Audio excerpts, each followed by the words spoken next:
पीले दांत वाली बहू। रंजना कभी ब्रश नहीं करती थी।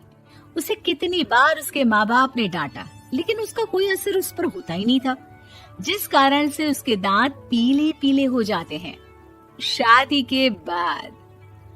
अरे बहू, वैसे तो तुझ में कोई कमी नहीं है, पर तेरे दांत इतने पीले कैसे हैं बेटा? कैसे मतलब? कोई सर्जरी थोड़ी ना कराइए। वो तो क्या नाम, मैं ब्रश नहीं करती थी तो पीले हो गए। अब क्या करूं? आप कहे तो लाल करवा लूं या फिर काले? यार ये क्या है, क्यों माँ से लड़ रही हो? लड़ रही हूँ? अरे मैं लड़ रही हूँ या ये बोल रही है कि दांत पीले हैं, पीले। अरे तपस्या थोड़ी ना की है इन्हें पीले करने के लिए। बकायदा ब्रश नहीं किया है 20 साल तक, तब जाकर।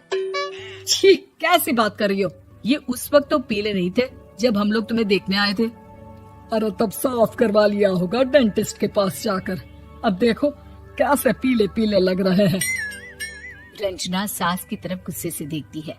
फिर शुरू हो गई पीले पीले पीले। अरे पीले तो तब भी थे जब मेरे हाथ का रसगुल्ला उड़ा उड़ा कर खा रही थी और बोल रही थी, लड़की नहीं गुणों का खजाना दे रहे भाई साहब आप। खैर, अब वो लोग करते भी तो क्या करते, पीले दांत वाली बहू पल्ले पड़ी थी तो झेलना तो था ही। एक दिन कीर्तन में रंजना गाना गा रही थी।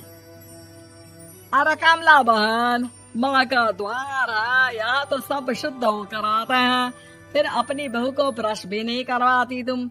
दूर से पीले पीले दांत भक्ति में बाधा उत्पन्न कर रहे हैं। अरे कोई 2 साल की बच्ची थोड़ी ना लेकर आई हूँ मैं बहू बनाकर।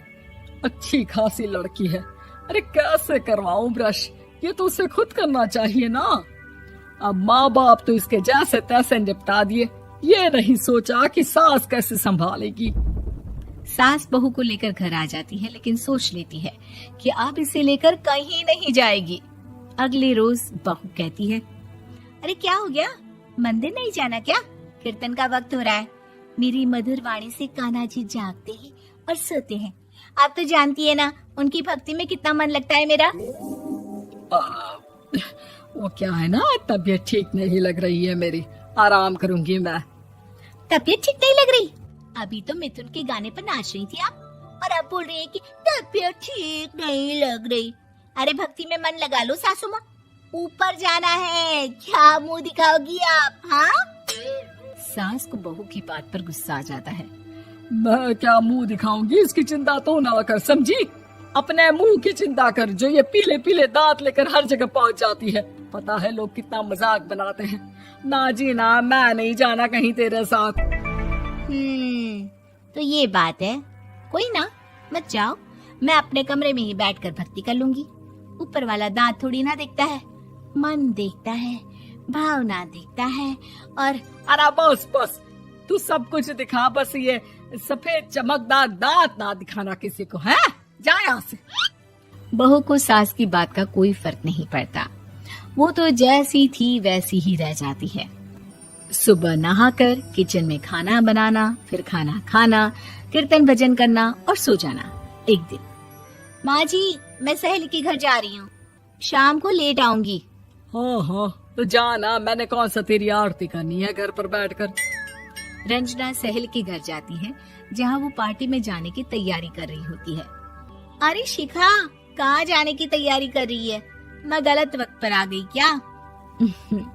अरे नहीं यार, उल्टा सही वक्त पर आई है।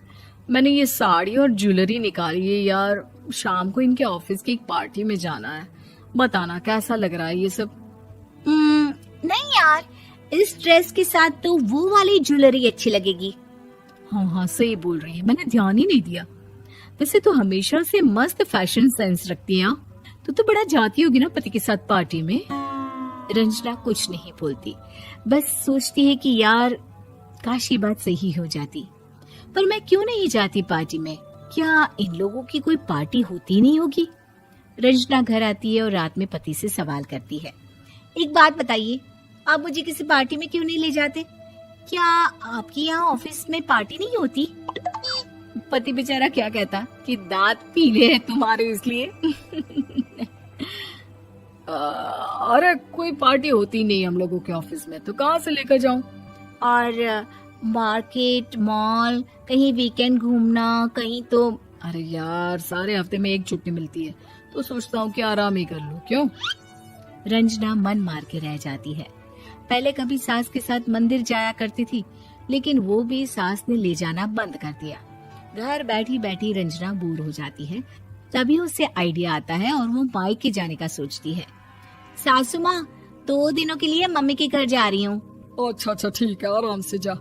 और हाँ, माँ से कुछ अच्छी आदत सीख कर आना कि कैसे शरीर के हर भाग की तरह दांतों की सफाई भी जरूरी होती है, समझी? शुरू हो गई ना आप। वो लोग आपकी तरह नहीं है कि छोटी छोटी बात का बतंगड़ बना दे। उन लोगों के लिए मैं मायने रखती हूँ, ना कि मेरे पीले पीले दांत।